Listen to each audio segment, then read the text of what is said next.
I've always liked Star Wars. I loved Rogue One as a kid, was obsessed with the Clone Wars and Rebels shows, and was one of the few people that actually quite enjoyed the sequel trilogy, to a point. But as time has gone on, my love has pretty much died. New trailers and shows don't excite me. I feel like I couldn't care less. But why? And why do I feel like it's because of women? I think a lot of the female Star Wars characters have led to me giving up on Star Wars as a license. But let me back up and explain, so you can tell why I think Disney's dedication to pushing female characters in Star Wars failed miserably. When you compare Superman to Batman, Batman is always a much more interesting character. He's got a dark and gritty past, he's exceptionally talented and rich, but he has zero superpowers. Superman, on the other hand, has all the superpowers. He's basically perfect, and so writing an interesting Superman story is infinitely harder. Batman is a lot more realistic and relatable, and so he's, more often than not, the better character. It's that way with most characters. If you give a character little to no roadblocks, lots of power, and very few flaws, they're not relatable. Audiences won't respond well to the character. You have to give them some kind of obstacle to overcome. And in an effort to add more influential women to Star Wars, Disney started adding female characters that weren't relatable because they had everything too easy. It all started with Rey. When The Force Awakens came out, Rey was billed as the new main character in the Star Wars saga. The problem was she wasn't very well written. Most good characters take what's called the hero's journey as they make their way towards their objectives. Rey kinda speedruns it. She's good, like really good, without much training or guidance. She can do things nobody's really seen before and has this immense power. And that's not always a bad thing, but when compared to Luke Skywalker, she doesn't have the same pitfalls or struggles. Everything's just a little too easy for her. And listen, I say that as one of the few people who will actually defend Rey for a lot of things, but I can totally see why she's not the most popular protagonist. Next on the bad scale would be The Mandalorian Season 3. People come to The Mandalorian for The Mandalorian, and of course, Baby Yoda, but Mando got completely sidelined in his own show. Instead, the show mostly focuses on Bo-Katan, who's a lot less likable and doesn't really mesh well with Mando. Since she's a warrior, her combat skills make perfect sense, so no complaints there. But her personality is bland as heck. You can't have your two leads both be the strong, no-nonsense silent type, especially when one does it better. I liked Bo-Katan in the earlier seasons, but she wasn't a good choice as the lead for Season 3. And yeah, she was so clearly the lead that I found articles saying that the title The Mandalorian didn't refer to just one specific Mandalorian, just whoever the season happened to be about. Mando Season 3 had lots of problems aside from Bo-Katan, but she certainly didn't help to build the season up. Or how about The Bad Batch? I was excited for this Clone Wars spinoff until I learned it was mostly about these cool clone characters taking care of a little girl. The girl isn't completely insufferable, but she's not a great character. This is less of the overpowered girl trope and more the small weak child must be protected by a pretty cool character trope Star Wars seems really obsessed with for some reason, which really only worked the one time. But it is an example of them cramming a bad female character into a show that would have been better otherwise. Then you get to the Obi-Wan show, or more specifically Reva, and things start getting pretty bad. The show had a subplot about one of Darth Vader's hench people, I really don't know what to call them, who was trying to rise through the ranks and become a powerful Sith leader. Reva wasn't a great character. She had barely any personality aside from ambition and rage, and her side plot seemed kind of forced. But the dumbest part about her inclusion was it felt like Disney wanted us to root for her. Reva is a terrible person that only cares about herself, and yet Disney tries to make this female power fantasy out of her. They really wanted that strong female character checkbox and kind of ruined the show to get it. I don't like Reva for the same reason I'm not a fan of the military guy from Fallout. Watching people do selfish things that hurt other people solely to help them rise the ranks of life only works if they're portrayed as a villain. The guy from Fallout was better because, shock, he had a character arc! Long story short, Reva didn't work, and there's a reason people responded so negatively to her character. But I don't think any show did it worse than Ahsoka. I really liked Ahsoka during the second season of The Mandalorian. She seemed like a great, authentic translation of her character from the Clone Wars. But could she hold her own as a lead? No. The entire show, the entire time, she's got her arms crossed and this stoic, vacant look on her face. She has zero personality. But Sabine is a million times worse. Apparently you can just will yourself into having the Force now, and being impaled by a lightsaber? Nah, you're fine. The laws of the universe are being rewritten to make these characters more powerful, but instead it just makes the whole show feel weak. It's almost like that one line from The Incredibles.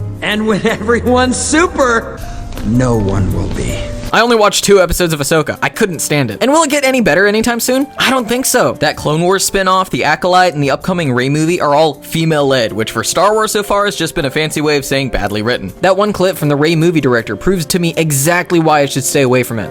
I like to make men uncomfortable. I enjoy making men uncomfortable.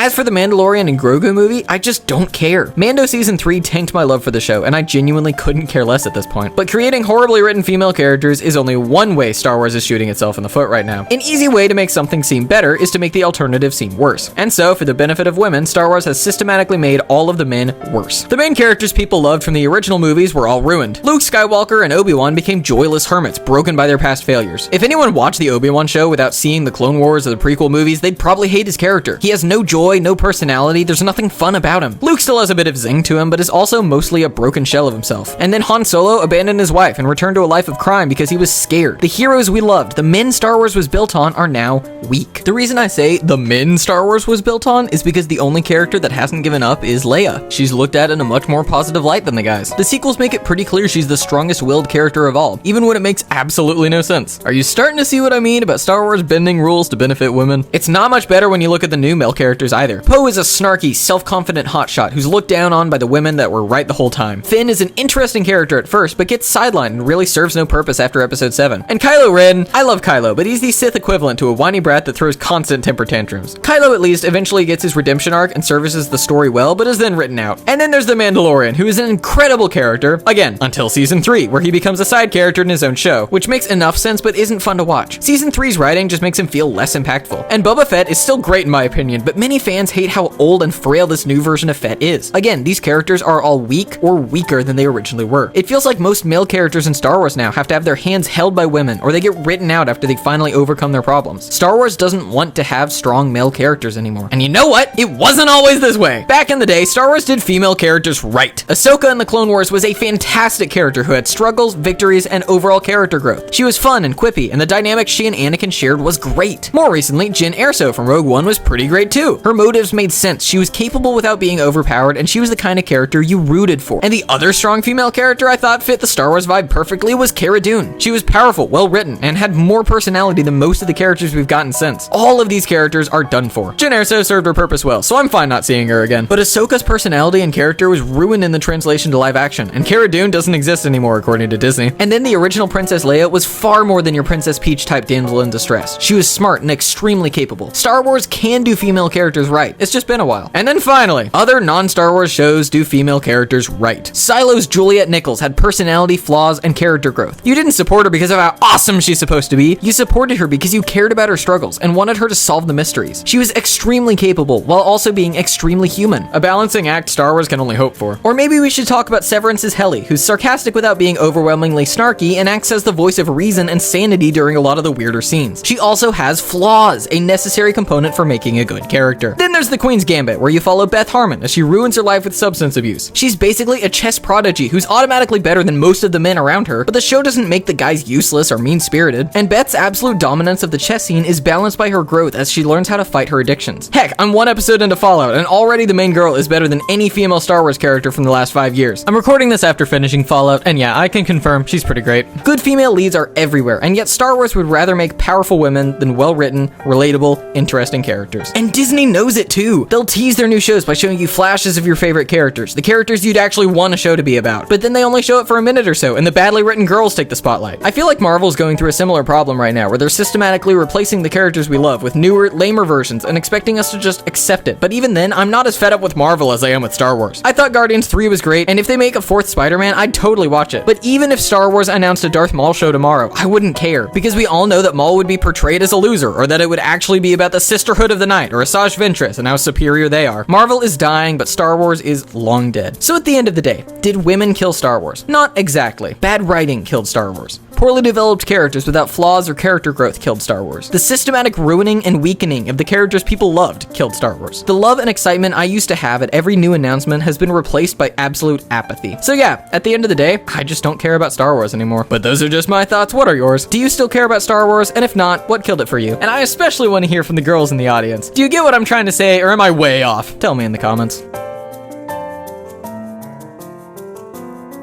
Hey, Editor Bacon here. Thank you so much for watching. It helps me out a ton. And yeah, sorry this wasn't out sooner. I recorded the audio for this like a month ago and just didn't get around to editing it for a while. Thank you so much for your patience. And hey, if you're new to this channel, I'm a shorts YouTuber that posts a new opinion video every day at 9 a.m. Eastern time. I would love to see you there. If you've got any questions or thoughts, I read every single comment, so please tell me what you think. This is my second long form video, so I'm still figuring out exactly what I want my style to be. But yeah, thanks again.